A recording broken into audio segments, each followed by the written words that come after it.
Muy buen día, queridos amigos y hermanos. Una vez más, sean bienvenidos a su programa, La Voz del Pastor. En esta ocasión quisiera invitarles que abrieran su Biblia conmigo en el libro de los Hechos, capítulo 7. Y vamos a leer los últimos versículos, comenzando del verso 51 al final. Hechos capítulo 7, versículo 51 al final. Es aquí quien está hablando el diácono de la iglesia de Jerusalén, llamado Esteban, quien está delante de aquel Sanedrín, aquel grupo selecto que presidía aquel joven famoso llamado Saulo de Tarso, y les está dando una explicación acerca de la palabra del Señor, y dice en el versículo 51 en adelante de la siguiente manera: duros de cerviz e incircuncisos de corazón y de oídos, vosotros resistís siempre al Espíritu Santo, como vuestros padres, así también vosotros. ¿A cuál de los profetas no persiguieron vuestros padres? Y mataron a los que anunciaron de antemano la venida del justo, de quien vosotros ahora habéis sido entregadores y matadores. Vosotros que recibisteis la ley por disposición de ángeles y no la guardasteis. Oyendo estas cosas, se enfurecían en sus corazones y crujían los dientes contra él. Pero Esteban, lleno del Espíritu Santo, puesto los ojos en el cielo, vio la gloria de Dios y a Jesús que estaba a la diestra de Dios, y dijo: He aquí, veo los cielos abiertos y al Hijo del Hombre que está a la diestra de Dios. Entonces ellos, dando grandes voces, se taparon los oídos y arremetieron a una contra Esteban. Y echándole fuera de la ciudad, le apedrearon. Y los testigos pusieron sus ropas a los pies de un joven que se llamaba Saulo. Y apedreaban a Esteban, mientras él invocaba y decía: Señor Jesús, recibe mi espíritu. Y puesto de rodillas, clamó a gran voz: Señor, no les tomes en cuenta este pecado. Y habiendo dicho esto, durmió. Esta es la palabra de nuestro Dios. Amigo hermano, en esta hora quiero compartir con usted un tema titulado Los cómplices de Saulo de Tarso. Los cómplices de Saulo de Tarso. Pero antes de poder meternos de lleno a este mensaje, a manera de introducción, quisiera haceros 3 preguntas. Y la primera pregunta es la siguiente: ¿cuál es el deseo, amigo hermano? ¿Cuál es el deseo que Dios tiene para con las personas de todo este planeta Tierra? ¿Cuál es el mayor y más grande deseo que nuestro Dios tiene para con todas las personas de este mundo? Bueno, hay 2 versículos en la palabra de Dios que nos ayudan a responder esta pregunta. El primero de ellos se encuentra en 1 Timoteo capítulo 2, versículos 3 y 4, donde leemos de la siguiente manera: porque esto es bueno y agradable delante de Dios nuestro Salvador, el cual quiere, escuche, el cual quiere que todos los hombres sean salvos y vengan al conocimiento de la verdad.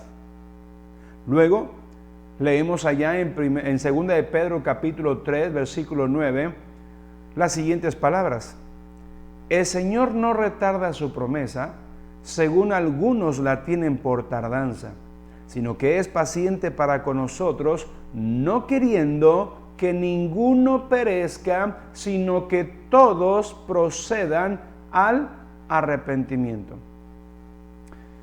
Amigo hermano, ¿cuál es entonces el deseo que Dios tiene para con todas las personas de este mundo? Dice la palabra de Dios que Dios quiere que todos los hombres sean salvos y que vengan al conocimiento de la verdad. La Biblia nos dice que Dios no quiere que ninguno perezca, sino que todos procedan al arrepentimiento. De tal manera que el mayor deseo, el anhelo más grande que tiene nuestro Dios para con toda la humanidad es precisamente la salvación eterna de las personas. Es por eso que nuestro Dios amó tanto a este mundo, como nos dice Juan capítulo 3, versículo 16. Amó tanto a este mundo que envió a su Hijo unigénito. ¿Para qué? Bueno, para que todo aquel que en Él cree no se pierda, sino que más tenga vida eterna. Así que por la palabra de Dios podemos entonces dejar claro en esta introducción al mensaje que lo primero que vemos de parte de nuestro Dios en cuanto a lo que Él quiere y la voluntad que Él tiene para con toda la humanidad es que la gente, los hombres, mujeres, sean salvos, que ninguno perezca, que todos puedan proceder al arrepentimiento. En segundo lugar, le hago la siguiente pregunta. Amigo hermano, ¿sabe usted quién es el enemigo acérrimo de Dios y de todos los planes perfectos de Dios? Lo repito, ¿sabe usted quién es el enemigo acérrimo de Dios y sus planes perfectos? Yo sé que lo sabe, exactamente. El enemigo acérrimo de Dios y sus planes perfectos es nada más y nada menos que el mismo Satanás. La palabra de Dios nos dice en el Evangelio de Juan capítulo 10, versículo 10, refiriéndose a Satanás, llamándolo como ladrón, dice este versículo así: el ladrón no viene sino para hurtar y matar y destruir. Y dijo Jesucristo: yo he venido para que tengan vida y para que la tengan en abundancia. El mismo Señor Jesucristo está diciéndonos en Juan capítulo 10, versículo 10, que Satanás no viene sino para estas cosas: hurtar, matar y destruir. Y eso es algo a lo cual Satanás se ha estado dedicando desde el momento en que ingresó en este planeta Tierra. Pero dijo Jesucristo: yo he venido para que tengan vida y para que la tengan en abundancia. Cosa muy contraria, totalmente opuesta a lo que Satanás ha querido y sigue haciendo en la vida de todo aquel que se lo permita. Así que el enemigo número uno de nuestro Dios y de todos los planes perfectos de Dios, este es Satanás.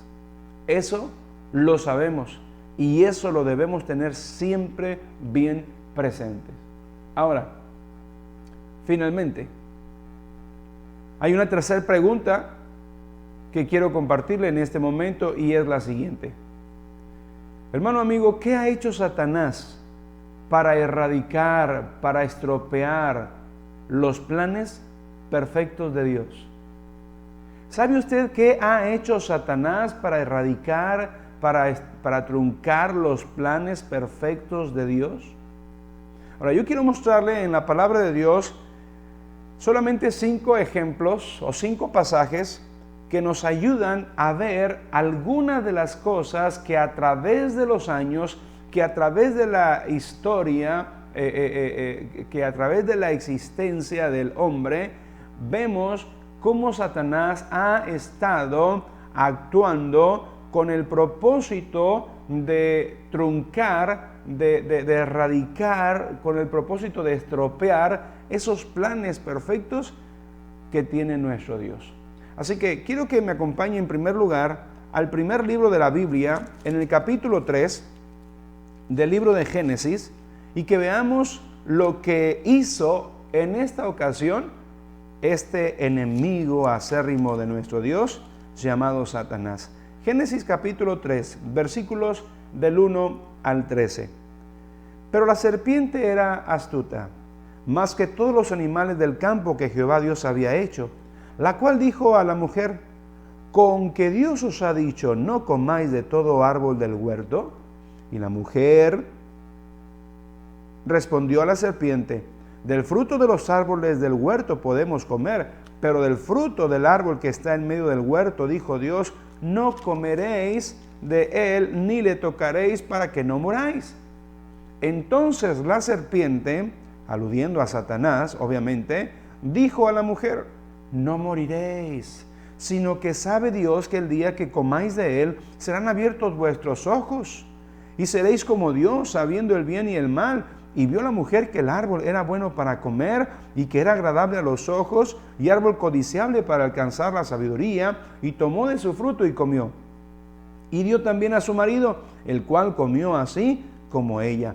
Entonces, dice el versículo 7, entonces fueron abiertos los ojos de ambos, y conocieron que estaban desnudos. Entonces cosieron hojas de higuera y se hicieron delantales, y oyeron la voz de Jehová Dios que se paseaba en el huerto al aire del día, y el hombre y su mujer se escondieron de la presencia de Jehová Dios entre los árboles del huerto. Mas Jehová Dios llamó al hombre y le dijo, ¿dónde estás tú? Y Adán respondió, oí tu voz en el huerto, y tuve miedo, porque estaba desnudo y me escondí. Dios le dijo, ¿quién te enseñó que estabas desnudo? ¿Has comido del árbol que yo te mandé no comieses? Y el hombre respondió, la mujer que me diste por compañera me dio del árbol y yo comí. Entonces Jehová Dios dijo a la mujer, ¿qué es lo que has hecho? Y mire cómo termina este versículo 13. Y dijo la mujer, la serpiente me engañó y comí. La serpiente me engañó y comí. Amigo hermano, esto es lo primero que vemos a través de la palabra de Dios, lo que Satanás ha tratado de hacer para estropear los planes perfectos de nuestro Dios. Vemos allá en el huerto del Edén cómo Satanás engañó a Eva. Vemos allá en el huerto del Edén cómo Satanás empezó a meter su cuchara, como lo decimos coloquialmente, en aquella obra majestuosa y perfecta de nuestro Dios, como lo fue el hombre y la mujer. Como ellos antes de este evento, ellos gozaban de una relación, de una comunión íntima y estrecha con su Creador, con nuestro Dios.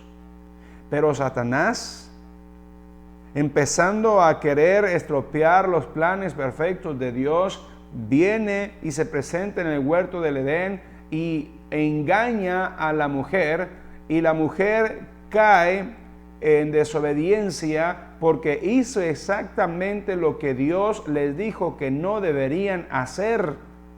De tal manera que entonces Eva pecó y también su marido Adán. En el huerto del Edén encontramos entonces en primer lugar a Satanás engañando a Eva y por consecuencia también a Adán. Eso es lo primero que encontramos en la Biblia acerca de lo que comenzó a hacer y la manera en que empezó a trabajar Satanás en la vida del ser humano con el propósito de afectar los planes perfectos de Dios. Es aquí donde encontramos la caída del hombre, el pecado. Es aquí donde encontramos aquellas palabras de Romanos capítulo 5, versículo 12, cuando dice que por tanto entró el pecado en el mundo por un hombre y por el pecado la muerte, y por eso la muerte pasó a todos los hombres por cuanto todos pecaron. Desde ahí empezó ya Satanás a echar, a estropear, a estorbar en esos planes perfectos de parte de nuestro Dios. Claro, con la ayuda del ser humano, como lo fue Adán y como lo fue Eva. En segundo lugar, vamos por favor al primer libro de Reyes, capítulo 18. Primer libro de Reyes, capítulo 18, y vamos a leer algunos versículos aquí en este capítulo y posteriormente en el capítulo 19. Veamos por favor lo que dice primero el libro de Reyes, capítulo 18, versículo 4, 13 y 22. Dice el versículo 4 así: porque cuando Jezabel destruía, ¿a quién? A los profetas de Jehová, Abdías tomó a 100 profetas y los escondió de 50 en 50 en cuevas y los sustentó con pan y agua. Pero Jezabel, dice el versículo 4, estaba destruyendo a los siervos de Dios, a los profetas de Jehová. Versículo 13. ¿No ha sido dicho a mi Señor lo que hice cuando Jezabel mataba a los profetas de Jehová, que escondía a 100 varones de los profetas de Jehová de 50 en cuevas y los mantuve con pan y agua? Jezabel mataba a los profetas de Jehová. Luego mire lo que dice el versículo 22. Dice así: y Elías volvió a decir al pueblo: solo yo he quedado profeta de Jehová, mas de los profetas de Baal hay 450 hombres. Jezabel había matado a los profetas, a los siervos de Dios. Y ahora dice Elías: solo yo he quedado. Pero seguimos en el capítulo 19 y leemos los 3 primeros versículos para encontrar más acerca de esta mujer llamada Jezabel. Acab dio a Jezabel la nueva de todo lo que Elías había hecho y de cómo había matado a espada a todos los profetas de Baal. Entonces, dice el versículo 2, envió Jezabel a Elías un mensajero diciendo: así me hagan los dioses y aún me añadan, si mañana a estas horas yo no he puesto tu persona como la de uno de ellos. Viendo pues el peligro, se levantó y se fue para salvar su vida, y vino a Beerseba, que está en Judá, y dejó allí a su criado. Amigo hermano, en segundo lugar, estamos viendo que con Acab y Jezabel, particularmente con esta mujer, la esposa de Acab llamada Jezabel, encontramos cómo Satanás comenzó a actuar matando a los profetas de Dios, matando a los siervos de Dios. ¿Por qué? Porque no querían a los siervos de Dios, no querían la palabra de Dios, no querían ellos arrepentirse de sus maldades y querían seguir tras los falsos profetas y sus falsos dioses y sus falsas enseñanzas. De tal manera que aquella mujer perversa, malévola, comenzó a perseguir, a matar a los siervos de Dios en aquella ocasión. Y dijo Elías, el gran profeta Elías: solo yo he quedado, porque ya a los demás esta mujer los había matado. Posteriormente se fue directamente Jezabel contra el siervo de Dios llamado Elías y se prometió que iba también a matarlo como había hecho con los demás. ¿Qué nos enseña esto? Nos enseña cómo Satanás nuevamente está ya no a través de Adán y de Eva, ahora a través de Acab y Jezabel, está estropeando los planes de Dios, está haciendo cosas para ir en contra de los planes de Dios para su pueblo.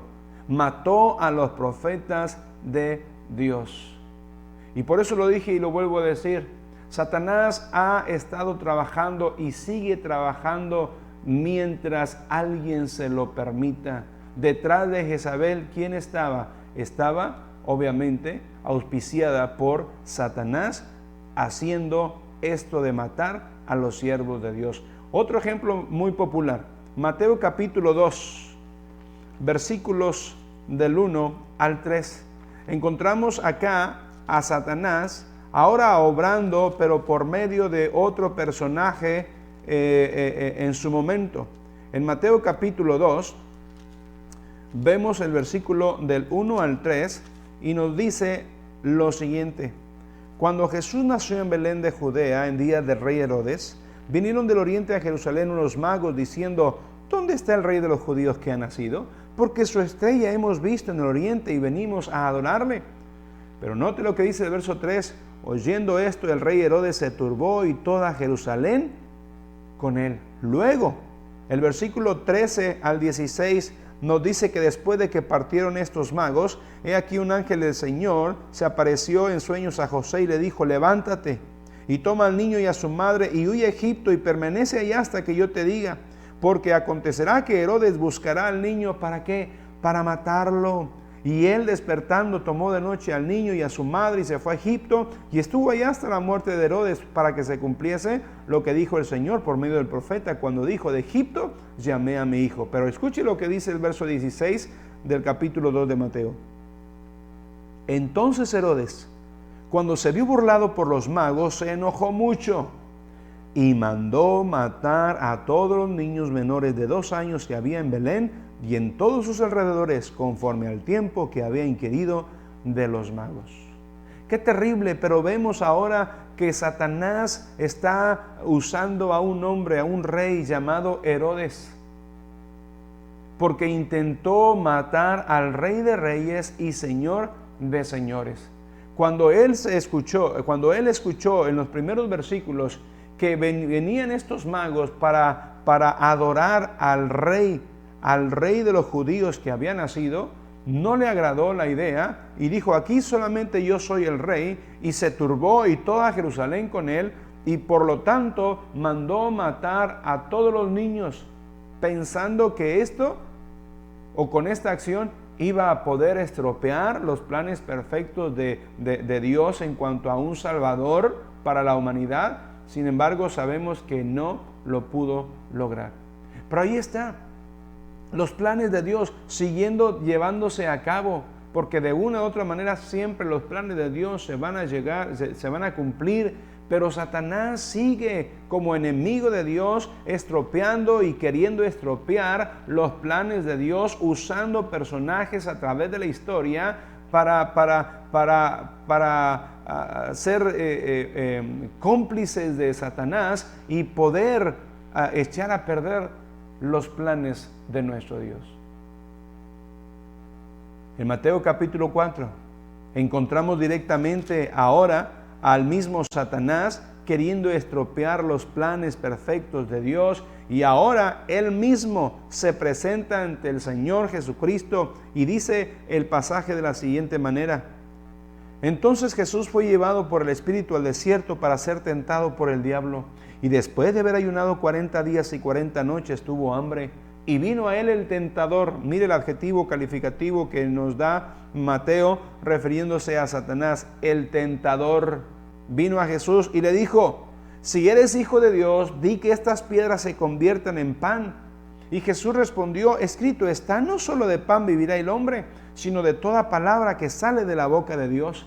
Entonces el diablo le llevó a la santa ciudad y le puso sobre el pináculo del templo y le dijo: si eres hijo de Dios, échate abajo, porque escrito está, sus ángeles mandará cerca de ti y en sus manos te sostendrán para que no tropieces con tu pie en piedra. Jesús le dijo en el versículo 7, escrito está también: no tentarás al Señor tu Dios. Otra vez le llevó el diablo a un monte muy alto y le mostró todos los reinos del mundo y la gloria de ellos, y le dijo: todo esto te daré si postrado me adorares. Pero dice el versículo 10, entonces Jesús le dijo: vete, Satanás, porque escrito está, al Señor tu Dios adorarás y a Él solo servirás. Ahora directamente Satanás está tentando a Jesús en el desierto.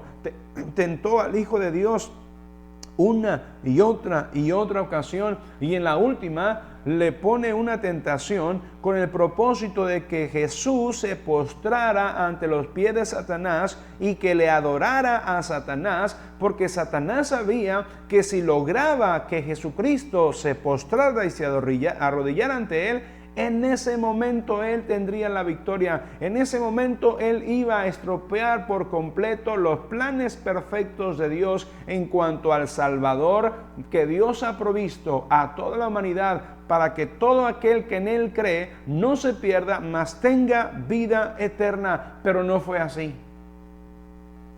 Gloria a Dios, porque no fue así. Porque gracias a esa victoria de nuestro Señor Jesucristo, usando la palabra escrita ya, y que el mismo Satanás conocía, una y otra vez, pudo derrotarlo, pudo vencerlo, y pudo poder llegar a la cruz del Calvario, morir por todos nuestros pecados, resucitar al tercer día para darnos garantía a todo aquel que en Él cree, diciéndonos Él: yo soy la resurrección y la vida, el que cree en mí, aunque esté muerto, vivirá.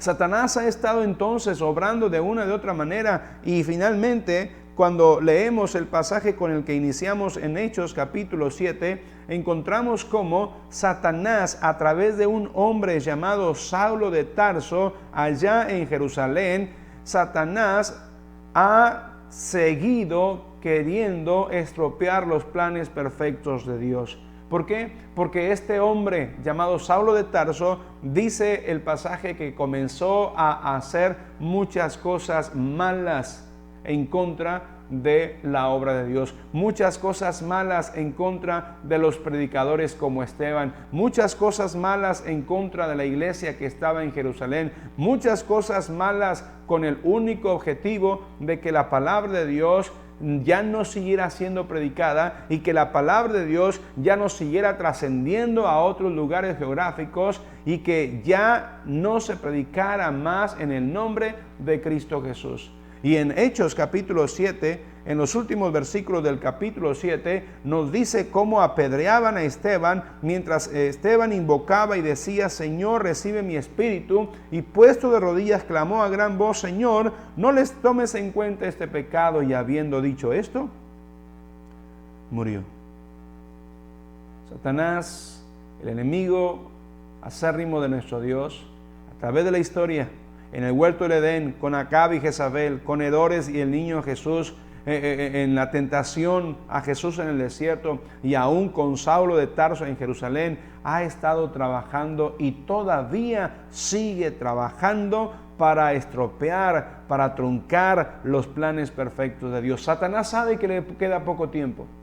Satanás sabe que su fin ya está sentenciado. Por la palabra de Dios nos lo enseña, particularmente en Apocalipsis. Satanás sabe que el tiempo se le está terminando y quiere arrastrar a cuantos más se dejen arrastrar por él y llevarlos por toda la eternidad, donde la llama nunca cesa, el gusano nunca muere, al lugar de tormento llamado el infierno, la muerte segunda. Pero quiero terminar esta parte con la siguiente pregunta, porque con esa vamos a continuar en la siguiente entrega. Y la pregunta es esta: amigo, hermano, ¿puede un creyente, un cristiano, ser un cómplice de Satanás? Lo veremos en la próxima entrega. Que Dios le bendiga.